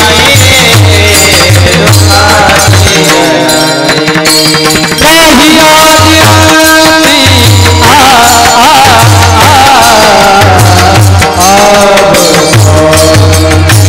नहीं आती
तुकोबाराय सांगतात, जर जीवनामध्ये त्या देवाला आपलंसं न करता तुम्ही येरती माईके दुःखाची जनती नाही आधी अंती अवसानी, हे जग बाबांनो दुःख देणार आहे, म्हणून काय केलं पाहिजे, आपुला तो एक देव करून घ्यावा, तिने विन जेव्हा सुख नोही, सुखी व्हायचं असेल तर त्या परमेश्वराचं चिंतन केलं पाहिजे. जर तुम्ही त्या देवाचं चिंतन केलं तर मग अविनाश करी आपुले आईसे लावी मना पिसे गोविंदा, ते मनाला त्या गोविंदाचं वेड लावलं पाहिजे. पण मन आपलं देवाच्या चरणाजवळ जात नाही. मन खूप या ठिकाणी चंचले, बहुत चंचल चपळ किंवा मन चंचल चपळ जाता येता न लगे वेळ, खूप या ठिकाणी चंचले. मन इथं जरी बसलं तरी मन घरी जाऊन येते, कुलूप लावले पण झटका मारायचं राहिले, मन कुलपाला झटका मारून येते, एवढं मन खतरनाक आहे.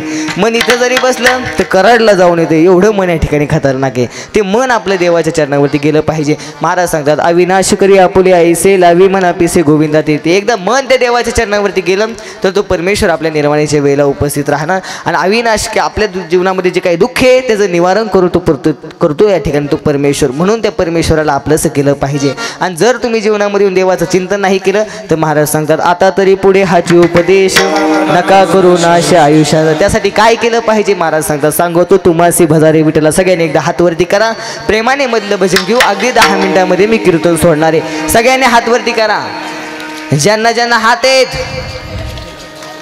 कट्ट्यावर बसलेले दिसतात मला सगळे.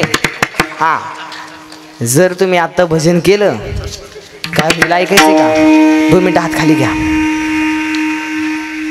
जर तुम्ही आता भजन केलं, ऐका बरं का, मी कुठं पण सांगत नाही, जर तुम्ही आता भजन केलं काय होईल ऐकायचं का? काही नाही, तुमचं चांगलं होईल. सगळ्यांनी हात वर किती करा, एक साथ स्ट्रेट. हा, सगळे माग ठेवतं का काकड्यापर्यंत असेच. एक साथ टाळी वाजवायची. वा वा, सगळं गाव जागं झालं पाहिजे, झोपलेले सगळे एक साथ टाळी वाजवायची माझ्यासमोर बरं का. एक, वा वा, एक एक 10 टाळ. वा वा, सोनगिरे मस्त, एक वा वा.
खाली घ्यात, खाली घ्यात, खाली.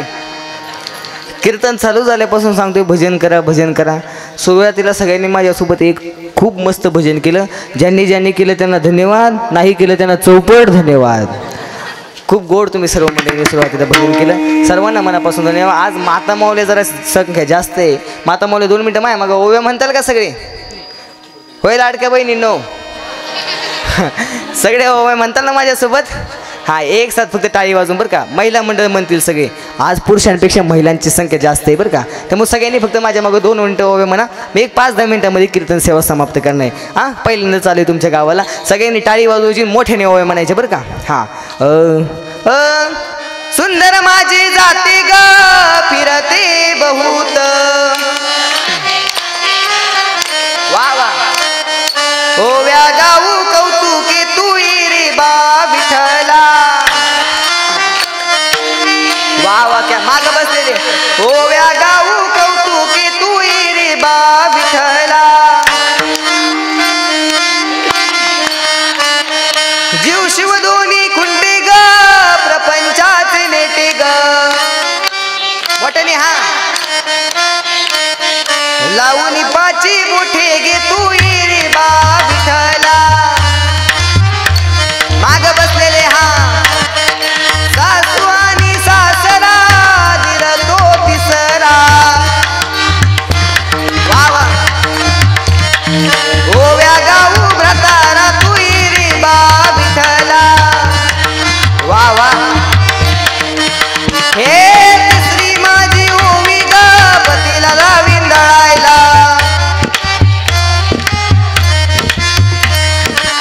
बाबा बाबा पतीला लावीन दळायला. मी आपलं उगं चेक करत होतो माता माऊले जागा आहेत का झोपलेत खुशाल म्हणतात पतीला लावीन दळायला. कोण कोण म्हणलं पतीला लावीन दळायला. तेवढंच राहिलं होतं म्हणा महाराज उद्यापासून द्या खुंडाला लावा दळायला. नाही काही काही माता माऊल्या म्हणले ए गप गप म्हणू नको. एकदा माता माऊल्यांसाठी जोरदार टाळ्या वाजव बरं का. खूप गोड ओव्या म्हणल्या. ज्यांनी ओव्या म्हटल्या त्यांना धन्यवाद, नाही म्हणल्या त्यांना चौपट धन्यवाद. खूप गोड आपल्या सोनकिरीच्या माता माऊल्या आहेत. खूप गोड ओव्या म्हणल्या बरं का. सर्वांना मनापासून धन्यवाद. एका स्वरात एका तालात मस्त ओव्या म्हणल्या. आनंद वाटला. पहिल्यांदा आलो होतो तुमच्या काही काही ठिकाणी माता माऊल्या लय डेंजर. माता माऊल्यांची नादीच लागायचं नाही. कुठली काय म्हणतील काय. आमच्या गावातले 4-5 महिला पंढरपूरला गेल्या आषाढीला. आता आषाढीला गेल्यानंतर सगळे कितीतरी गावातले लोक येत असतात, कितीतरी जिल्ह्यातले बाहेर देशातले सुद्धा लोक आषाढी यात्रेनिमित्त आपल्या पंढरपूरला येत असतात. आमच्या गावातल्या बाया गेल्या आणि तिथे एक फॉरेनची बाई आली होती बरं का. फॉरेनची बाई आली. तिने एवढं दृश्य पाहिलं चंद्रभागा तीर, एवढे सुंदर वारकरी आलेले आहेत, सगळं गजबजलेलं आहे. तिने आपल्या पंढरपूर मंदिराकडे पाहिलं आणि तिने आपलं असं म्हणलं ओ वाव वंडरफुल. काय म्हणलं ओ वाव वंडरफुल. तिथं आमच्या गावातल्या बाया होत्या. ती तिच्या जवळ गेल्या आणि तिला म्हणले ए भवानी वंडरफुल नाही पंढरपूर आहे आमचं. काय माता माऊल्या म्हणतील काही सांगू शकत नाही. माता माऊल्यांच्या नादीच लागायचं नाही. कधी काय बोलतील. एक जण नवीन लग्न झालं तर बायको सहज नवऱ्याला म्हणली का हो झाडाव चढता येते का. काय म्हणली. नवरा म्हणला नाही आपल्या झाडं बिडाव काय चढता येत नाही. बायको म्हणली तुमच्यापेक्षा माकडं बरी. ते नवऱ्याला राग आला. जंगलामध्ये गेला 15 दिवस नुसतं झाडाव चढायचं खाली उतरायचं झाडाव चढायचं. घरी आला बायकोला म्हणते हे बघ झाडाव बी चढता येते खाली बी उतरता येते. बायको म्हणली तुमच्यात आणि माकडाच्यात काय फरक. सहज बोलत माता माऊल्या. एक जणांनी बारीक कटिंग केली. घरी येऊन बायकोला आवर्जून सांगत होता का ग कटिंग मी बारीक केल्यामुळे थोडासा तरुण दिसायलो ना. बायको म्हणली चपी करून यायची ना म्हणजे बाळूत्यातलंच दिसलं असतं. त्यांना काय आनंद आहे का काय. माता माऊल्यांच्या नादी लागायचं नाही. बरं आपला विषय हा चालला होता. आपला मुद्दा हा चालला होता. कुठं चालला होता म्हणाव सांग तूच. आपला विषय हा चालला होता. आपला मुद्दा हा चालला होता. जगद्गुरु तुकोबाराय सांगतात अविनाश करी आपुले आईसे लावी म्हणा पिसे गोविंदा. ते मनाला ते गोविंदाचं वेळ लावलं पाहिजे. जीवनामध्ये परमेश्वराने आपल्याला अनर्धय दिलाय. मग ते देवाचं या ठिकाणी चिंतन केलं पाहिजे. जाणं हा या प्रकृतीचा नियम आहे. कोणीही या ठिकाणी थांबण्यासाठी नाही आलं. जो जन्माला आलाय त्याला या ठिकाणी जायचे. मग जात असताना काय केलं पाहिजे उत्तम कार्य करून गेलं पाहिजे. मी सांगेल तुम्हाला आपण गेल्यानंतर आपल्यासोबत जे येतं ते आपलं कर्म आहे म्हणून माणसाने कर्म चांगलं केलं पाहिजे. थोडक्या दिवसाचं आयुष्य 50-100 वर्षाचं आयुष्य त्या परमेश्वराने आपल्याला दिलेलं आहे. अल्प आयुष्य मानव देह शत गणिले ते अर्धरात्र खाय मध्ये बालत्व पीडा रोगक्षय काय भजनाची उरले ते पाहिजे. थोडक्या दिवसाचं आयुष्य ते परमेश्वराने आपल्याला दिलेलं आहे. हा जन्म कोणाला वाद घालण्याकरता नाही मिळाला. हा जन्म कोणासोबत भांडणं करण्याकरता नाही मिळाला. हा जन्म कोणाला कमी लेखण्याकरता नाही मिळाला. जन्म मिळाला ते देवाचं चिंतन करण्यासाठी, ते देवाचं भजन करण्यासाठी. कशाला कोणासोबत वाद घालता. थोडक्या दिवसाचं आयुष्य 50 जिंदगी में ना जाने कौन सी रात आखरी होगी. जिंदगी में ना जाने कौन सी बात आखिरी होगी. मिलते जुलते बातें करते रहो यारो. ये जिंदगी दोबारा नहीं मिलती. ये जिंदगी दोबारा नहीं मिलती. थोडक्या दिवसाचं आयुष्य ते परमेश्वराने आपल्याला दिलेलं आहे. सगळ्यांशी या ठिकाणी प्रेमाने वागा. जाणं हा या प्रकृतीचा नियम आहे. जो जन्माला आला त्याला या ठिकाणी जायचे. ज्याच्या जीवनामध्ये बाळसं झालं त्याच्या जीवनामध्ये तेरसं सुद्धा होणारच. जन्म आले बाळ आणि त्याची वाट पाहिजे. जो जन्माला आले त्याला या ठिकाणी जायचे. मग जात असताना उत्तम कार्य करून गेलं पाहिजे. मी सांगेल तुम्हाला आपण गेल्यानंतर आपलं नाव मागं चांगल्या यादीमध्ये आलं पाहिजे. एवढं उत्तम कार्य केलं पाहिजे ना. एका गावाला आग लागली होती. सगळेजण आपापल्यापरीने आग विझवत होते. कुणी हांड्याने पाणी ओतत होतं, कुणी बोरने पाणी मारत होतं. सगळेजण आपापल्यापरीने आग विझवत होते. आग कुणालाच विझत नव्हती. हेच त्या गावामध्ये राहणाऱ्या एका चिमणीला कळालं अरे ज्या गावामध्ये मी माझं दाणे टिपते, ज्या गावामध्ये मी माझं पोट भरते त्या गावाला आग लागली. चिमणीने काय करावं उडावं सरोवरामध्ये जावं चुचीमध्ये पाणी घ्यावं त्या आगीवरती आणून टाकावं. चिमणीने उडावं सरोवरामध्ये जावं चुचीमध्ये पाणी घ्यावं त्या आगीवरती आणून टाकावं. हेच एका कावळ्याने पाहिलं. कावळ्या असतात गावात. त्या कावळ्याने विचार केला ही चिवताई की वेडी का. एवढी गावाला आग लागली सगळेजण आग विझवतायत आग कुणालाच विझत नाही. हिच्या चुचीतल्या पाण्याने काय आग विझणार आहे. कावळ्याने चिमणीला आवाज दिला ए चिवताई इकडे. एवढी गावाला आग लागली सगळेजण आग विझवतायत आग कुणालाच विझत नाही. तुझ्या चुचीतल्या पाण्याने काय आग विझणार आहे. गप बस ना बघ ना. त्यावेळेस त्या चिवताईने दिलेलं उत्तर आज लक्ष देऊन ऐका. ती चिवताई सांगते ए कावळे दादा अरे ज्या गावामध्ये आपण दाणे टिपतो, ज्या गावामध्ये आपण पोट भरतो त्या गावाला आग लागली. तुम्हाला म्हणतोय बघत बस. मला माहिती आपल्या चुचीतल्या पाण्याने आग विझणार नाही. तू सुद्धा चल पाणी ओतायला. मला माहिती कावळे दादा आपल्या चुचीतल्या पाण्याने आग विझणार नाहीये. पण जेव्हा कधी या गावाचा इतिहास लिहिला जाईल त्या इतिहासामध्ये लिहिलं जाईल या गावाला आग लागली होती. ए कावळे दादा ऐक. त्यावेळेस याद्या बनतील. आग लावणारे कोण होते, आग पाहायला कोण होते आणि आग विझवायला कोण होते याच्या याद्या बनतील. ए कावळे दादा ऐक. त्यावेळेस माझं नाव आग लावणाऱ्यांच्या नाही, बघणाऱ्यांच्या नाही, आग विझवणाऱ्यांची यादीत माझं नाव असेल. आग विझवणाऱ्यांची यादीत माझं नाव असेल. सांगायचा मुद्दा, आपण गेल्यानंतर आपलं नाव मागं चांगल्या यादी आता आलं पाहिजे, एवढं उत्तम कार्य केलं पाहिजे बरं का. आपण जे कर्म करतोय ते प्रत्येक कर्म तो परमेश्वर पाहतोय म्हणून उत्तम कार्य केलं पाहिजे. एक दोन्ही डोळ्याने आंधळा असणारा माणूस रोज मंदिरामध्ये जायचा, काठी टेकवत सकाळ झाली की निघालच मंदिरामध्ये दर्शन. कट्ट्यावरती बसलेल्या लोकांनी त्याला सांगितलं, ए आंधळ्या, आणि दोन्ही डोळ्याने आंधळा आहेस, रोज धडपड करत मंदिरामध्ये येत असतो, कशाला येतोस, गप घरी बसत जा ना, देव काय तुला दिसणार आहे का.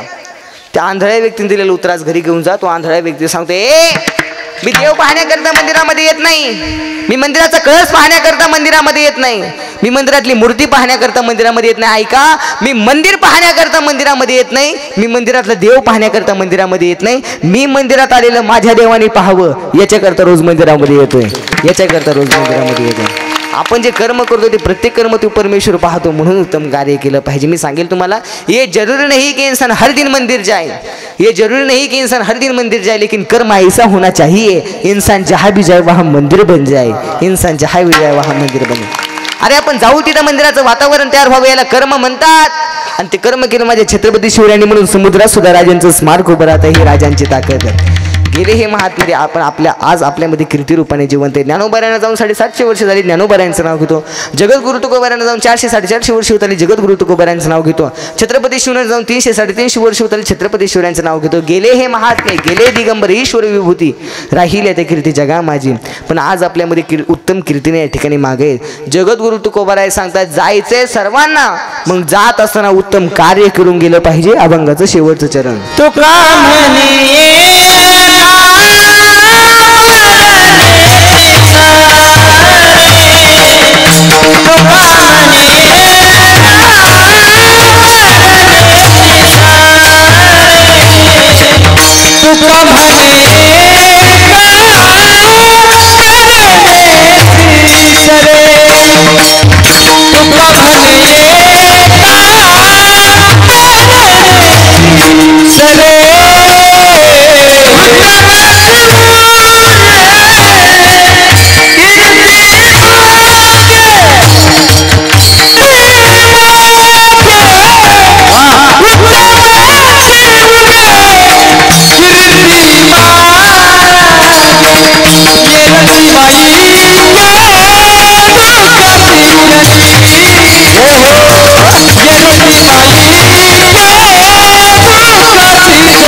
सांगता तुका म्हणे एका मरणीचे सरे उत्तम चिवरे कीर्ती मागे इरती माईके दुःखाची जनती नाही आदी अंती अवसानी ज्ञानेश्वर माऊली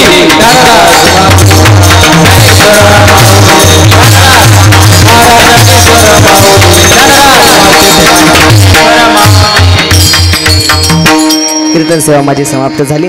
जाता जाता या ठिकाणी एक 2-3 मुद्दे सांगतो. सर्वांग लक्ष देऊन ऐका. सगळं कीर्तन घरी घेऊन गेलं नाही तरी चालेल. एक 4-5 मुद्दे सांगतो. 2-3 मिनटं तुमच्या सर्वांची घेतून सेवेला माझ्या पूर्ण विराम देतो. झाली म्हणजे माझी सेवा आहे. पहिल्यांदा तुमच्या गावामध्ये आलोय, कीर्तनाला आले तुम्ही सगळेजण. कीर्तन सेवा माझी समाप्त झाली. जाता जाता आई वडिलांची सेवा करा. गळ्यामध्ये पवित्र तुळशीची माळ घाला. कपाळावरती गुप्पी चंदनाचा टिळा लावा. मुलाबाळांना संस्कार लावा. आजकालच्या मुलांना संस्कार राहिले नाहीत. लक्ष देऊन ऐका. माझी जाऊनी छत्रपती शिवरायांना संस्कार लावले होते म्हणून छत्रपती शिवाजीराजे घडले. आजकालच्या मुलांना संस्कार राहील नाही. पूर्वीच्या काळीचं मुलगा रडायला लागलं आई त्याला स्तनपान करायची. आता जर मुलगा रडायला लागलं तर आई त्याच्या हातामध्ये मोबाईल देते आणि मोबाईल दिल्यामुळे पोरगं बी शांत राहतं. शोकांतिका आहे. आज आपल्या मुलाबाळांना संस्कार लावा. अरे छत्रपती शिवरायांना माझी जाऊनचे संस्कार होते. काय संस्कार होते?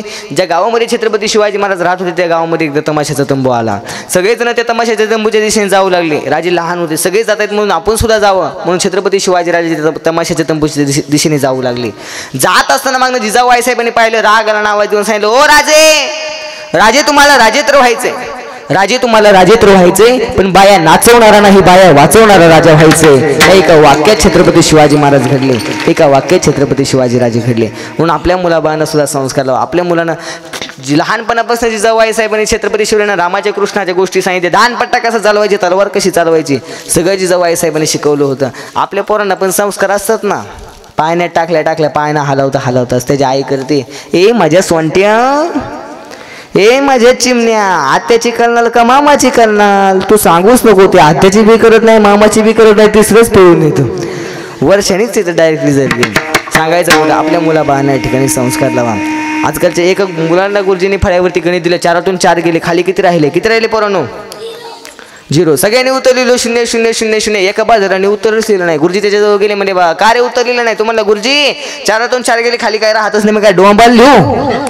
अशी आजकालची मुलं आहेत. मुलाबाळांना संस्कार लावा. गुरुजी म्हणजे बाळा मला तुला वजाबाकी शिकवायची, तू डबा आणलायस का? तुम्हाला हो गुरुजी मी डबा आणलाय. म्हणजे गुरुजींनी सांगितलं किती चपात्या आणल्यात तुम्हाला? मी गुरुजी 2 चपात्या आणल्यात. मग गुरुजींनी सांगितलं तू दोन्ही चपात्या खाल्ल्या, खाली काय उरलं? तो म्हणला भात. आपल्या मुलाबाळांना या ठिकाणी संस्कार लावा. लक्ष नाही का? गुरुजींनी सांगितलं बाळ्या मला 5 जलचरांची नावे सांग. जलचर म्हणजे पाण्यात राहणाऱ्यांचे. त्यांनी सांगायला सुरुवात केली. बेडूक. गुरुजी म्हणले 1 बरोबर आला, अजून 4 सांग. ते म्हणतात त्याची माय, त्याचा बाप, त्याची भाऊ, त्याची बहीण. असे आजकालची मुले. त्यामुळे आपल्या मुलाबाळांना संस्कार लावा. मी एकदा असंच इकडे कोल्हापूरला कीर्तनाला आलो होतो. कीर्तनाला आल्यानंतर थोडंसं कीर्तनाला उशीर होता त्यामुळे मी थोडंसं बसलो होतो. फेटा वगैरे घालून TV लावलं होतं. त्या घरातले एक गब्दुला असं पोरगं. आता कोल्हापूरची माणसं खांबावाने हातपाय, गणपतीवाणी ढेरी, सफरचंदवाने गाल, अशी दणक्या. ते एक पोरगं माझ्या आलं. मला म्हटलं महाराज माझी एक इच्छा आहे. म्हणलं बोल ना. तुमच्या खांद्यावर बसू का? त्याला म्हणलं बाबा बाजूला बस. ते कडेला बसलं. आता त्याने माझ्याकडनं रिमोट घेतलं, त्याने कार्टून लावलं. त्याला म्हणलं इकडे ते मला बातम्या बघायच्यात. ते मलाच म्हणलं दुसऱ्याची इथे येतो भिकाऱ्यागत रिमोट मागवतो. ते म्हणलं रिमोट तुला ठेवून TV तुला ठेवून म्हणलं नाही मला काय बघायचं. काय त्याच्या मनात आलं, थोडा वेळ पाहिलं, रिमोट घेतला, माझ्या तोंडावर फेकून गेलं बाहेर खेळायला. म्हणलं आता आलाय रिमोट तर बदलावा चॅनल. मग बटन दाबून बटन तुटलं पण चॅनल काय बदललं नाही. कीर्तन सुरू झालं. ते असं माझ्या खाली बसलं होतं. खालनं खुलवायचं जय हरी महाराज. म्हणलं जय हरी. मग अशी चॅनल कसं काय बदललं नाही? तो मला शिलच पळून आणली होती. कसं काय बदललं चॅनल?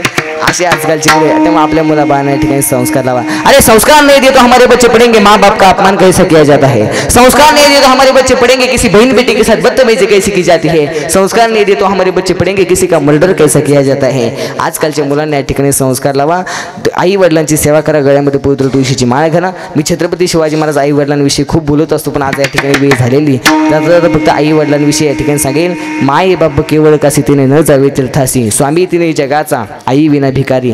ज्याच्या जीवनातनं आई वडील निघून गेला त्याच्या जीवनातला माईचा सागर आटला मायबाप. ज्याला हात नाही त्याला विचारा हाताचं महत्त्व. ज्याला पाय नाही त्याला विचारा पायाचं महत्त्व. ज्याला मायबाप नाहीत ना त्यांना विचारा मायबापाचं महत्त्व. जीवनात ज्या कोर्टात सर्व गुन्हे माफ होतात ती कोर्ट म्हणजे आई. आई म्हणजे काय? आई दुधावरची साय, आई वासऱ्याचा गाय, आई लंगड्याचा पाय, आई सत्यत्वाचा न्याय, आई लेकराची माय, आई हृदयाची हाक, आई निशब्द जाग, आई गुज अंतरीची, आई नाव परमात्म्याची, आई माईची सावली, आई प्रेमाची माऊली, आई गगन भरारी, आई पंढरीची वारी, आई पंढरीची वारी. एकाची आई गेली तो अंगणामध्ये आला. त्याला कुणीतरी सांगितलं होतं मेल्यावर माणसं चालण्या होतात. दोन्ही हात वर केले तो आई समजून बोलला गायचा आई अगं सरीच्या पावसात तुला चिंब म्हणून आलो, आई बाळ म्हणून हाक दे मी आई म्हणून आलो. आई तू नसल्यावर अवस्था खूप व्याकुळ होते ग. चारामुखे पिलांचे चिमणी हळूच देई, गोठ्यात वासराने चाटतात गाई. वात्सल्य बघून जीव व्याकुळ होई, सांग ना आई, आई कोणा म्हणून आई घरी न दारी. आई हिरवळच दाखवायची नव्हती तर बी कशाला पेरलंस, फुलाचा सुगंध घ्यायचा नव्हता तर विलेला पाणी का घातलंस. अगं चंदनासारखं झिजायचं होतं तर लाकूड व्हायचं होतं, शिजूश्री का झालीस. आणि आई मला असंच मध्ये मध्ये सोडून जायचं होतंस तर माझी आई का झालीस, माझी आई का झालीस. निस्वार्थपणे प्रेम करते ती माऊली म्हणजे आई. मुलीचं लग्न होतं, मुलगी सासरला जाते, आई कधीच तिच्याकडून कशाची अपेक्षा करत नाही. आईची फक्त एकच इच्छा असते, जोपर्यंत तुम्ही या ठिकाणी तुमच्या माहेरामध्ये, आई तुमची माहेरामध्ये ना, पण तुम्ही कधीही माहेर जा, पुन्हा सासरी येताना तुमच्या हातातली पिशवी कधी रिकामी पाठवत नाही. काही भरून देईल, कांदे देईल, बटाटे देईल, काही भरून देईल, पण हातातली पिशवी कधी रिकामी जाऊ देत नाही. एकदा आई निघून गेली ना, माहेरामध्ये चप्पल सोडायला जागा राहत नाही. आई ती आई असते. आईची फक्त एकच इच्छा असते, उभ्या उभ्या आड रात्री येऊन जागली की, उभ्या उभ्या आड रात्री येऊन जागली की. तिथं बाई झाला सुरुणाचा कहार, पण इथे आंबराई पिकली असे फार. रसाईची 4 आंबे खाऊन जागली की, उभ्या उभ्या आठ राती येऊन जागली की. अगं रातंदिस काम धंदा तुला विसावा बी नसल, लंबे लंबे केस तुझा गुंता झाला असेल. मायेच्या हातानं नाहून जागले की, उभ्या उभ्या आठ राती येऊन जागले की, उभ्या उभ्या आठ राती येऊन जागले की. सासूच्या बोलण्याने कान पेटला असेल, रोज रोज चटणी भाकरी जीव मिटला असेल. तुपासोबत पुरणपोळी खाऊन जागले की, उभ्या उभ्या आठ राती येऊन जागले की, उभ्या उभ्या आठ राती येऊन जागले की. तुला वाटेल आईने कशाला बोलवलं, पण तू आल्यावर रात्री झोपल्यावर आनंदाने हसू, आनंदाने रडू, सुख दुःख सांगून या सारी रात्र काढू. शकुनाचा हिरवा चुडा घेऊन जागले की, उभ्या उभ्या आठ राती येऊन जागले की, उभ्या उभ्या आठ राती येऊन जागले की, उभ्या उभ्या आठ राती येऊन जागले. आई वडिलांची सेवा करा, गळ्यामध्ये पोदर तुळशीची माळ घाला, कपाळावरती कुठली चंद्रासाठी आलावा. झाली माझी कीर्तन सेवा समाप्त. मी छत्रपती शिवाजी महाराज आई वडिलांविषयी बोलत असतो, पण आता आपल्या कीर्तनाला थोडासा उशीर झाला, पण असो झालेली सेवा पांडुरंग परमात्म्याच्या चरणी समर्पित करतो. तुम्हाला श्रुती मायबाबांच्या चरणी समर्पित करतो. माझे गुरुवारी हरिभक्त परायण प्रेममूर्ती अनाथांचे नाथ गुरुवारी नवनाथ महाराज लिमन गुरुजींच्या चरणी सेवा समर्पित करतो. सेवेला या ठिकाणी पूर्णविराम. आज ज्यांनी आम्हाला आमंत्रित केलं अशा आमच्या या ठिकाणी लाड साहेब असतील, दुसरे आमचे प्रदीपजी पाटील साहेब असतील. म्हणले महाराज तुम्हाला येऊन सेवा करावी लागेल, त्यांच्या विनंतीला मान देऊन तुमच्या सर्वांचे दर्शनाचा योग, सर्वांच्या चरणी झालेली सेवा समर्पित करतो. भरपूर मंडळी आज या ठिकाणी कीर्तनाला आलेली आहेत, मागं सुद्धा भरपूर मंडळी आलेली आहेत. सर्वांना मनापासून धन्यवाद. सगळे टाळकरी असतील, गायक वादक, आता कोणाचं नाव घेत नाही, सर्वांच्या चरणी नतमस्तक होतो आणि माझ्या सेवेला या ठिकाणी पूर्णविराम देतो. जाता जाता फक्त एक सूचना आहे, माझे गुरुवर्य हरिभक्त परायण प्रेममूर्ती अनाथांचे नाथ गुरुवर्य नवनाथ महाराज लिमन गुरुजी पुणे जिल्ह्यामध्ये भोर तालुक्यात नसरापूरला आईवडील नसलेली मुलं सांभाळतात. एकूण 67-68 आईवडील नसलेली मुलं आहेत. खूप लांबून लांबून मुलं आहेत. माझ्यासोबत 1-2 जण आलेली आहेत. इकडे रे, तुझं नाव काय? सोम. गाव कोणतं? कोरेगाव, सातारा. हा कोरेगावचा आहे बरं का. आईवडील वारले. असे 67-68 आईवडील नसलेली मुलं आमची गुरुजी नसरापूरला सांभाळतात, पुणे जिल्ह्यामध्ये भोर तालुक्यात. त्या मुलांकरता गुरुजींनी लग्न न करता ब्रह्मचारी राहून संपूर्ण जीवन त्या आईवडील नसलेल्या मुलांकरता समर्पित केलेले. त्यांच्यात राहतात, त्यांच्यात खातात. कीर्तनाद्वारे प्रवचनाद्वारे जे काही मानधन येईल त्या मानधनातून या आईवडील नसलेल्या मुलांना सांभाळतात. खूप लांबून लांबून मुले आहेत. कर्नाटक, जालना, लातूर, मुंबई, कल्याण, ठाणे, महाराष्ट्रातल्या 9-10 जिल्ह्यांमधून आपल्या आश्रमामध्ये मुले आहेत. आपल्या कराडचे, उमरचे वगैरे असे इकडच्या परिसरातले सुद्धा आईवडील नसलेली मुलं आमच्या आश्रमामध्ये, आपल्या सांगलीमध्ये विटा वगैरे तिकडच्या भागातली सुद्धा मुलं आमच्या आश्रमामध्ये. खूप लांबून लांबून मुले आहेत. आता मध्ये कोरोनामध्ये सुद्धा आईवडील वारलेली मुलं आमच्या आश्रमामध्ये मी 2 जणांना घेऊन आलो. फक्त लहान मुलं अगदी 2-3 वर्षापासून मुलं आहेत आईवडील नसलेली. त्या संपूर्ण मुलांचा सांभाळ आमचे गुरुजी नसरापूरला करतात. अगदी चप्पलपासून कपड्यांपर्यंत शालेय शिक्षण, आध्यात्मिक शिक्षण संपूर्ण सांभाळ आमचे गुरुजी नसरापूरला करतात. आपल्या परिसरामध्ये किंवा तुमच्या परिचयामध्ये जो कुठे आईवडील नसलेली मुलं असतील तर संपर्क करा. त्यांचा विनामूल्य संपूर्ण सांभाळ आमचे गुरुजी या ठिकाणी नसरापूरला करतात. फक्त आईवडिलांचं मृत्यूचं सर्टिफिकेट दिलं की संपूर्ण आयुष्यभर त्या मुलांचा सांभाळ करतात. जर तुमच्या परिसरामध्ये अशी मुलं असतील तर संपर्क करा. एवढंच आजच्या कीर्तनाद्वारे सांगतो. सेवेला माझ्या पूर्ण विराम. पुन्हा एकदा कुणाचं नाव राहिलं असेल तर क्षमस्व. आणि माझ्या सगळ्यांचं नाव घेऊ, सगळ्यांचं नाव घ्यायचं मला 1 वाजतील, तरी पण सगळ्यांचं नाव घेतो बरं का. पांडुरंगाच्या चरणावर फुल वाहतो वाकून. किती लक्ष देऊन ऐकताय? पांडुरंगाच्या चरणावर फुल वाहतो वाकून तुमच्या सगळ्यांचं नाव घेतो. ज्ञानोबराय तुकोबरायांचा मान राखून. पुन्हा एकदा झालेली सेवा तुम्हाला श्रुती माय पप्पांच्या चरणी समर्पित करतो. सेवेला पूर्ण विराम. विठ्ठल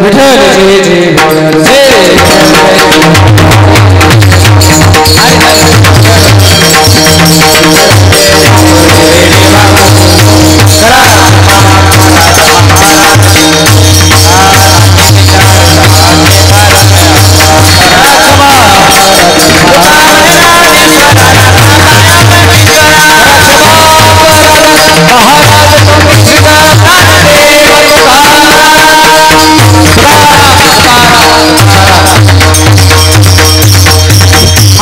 मिनिट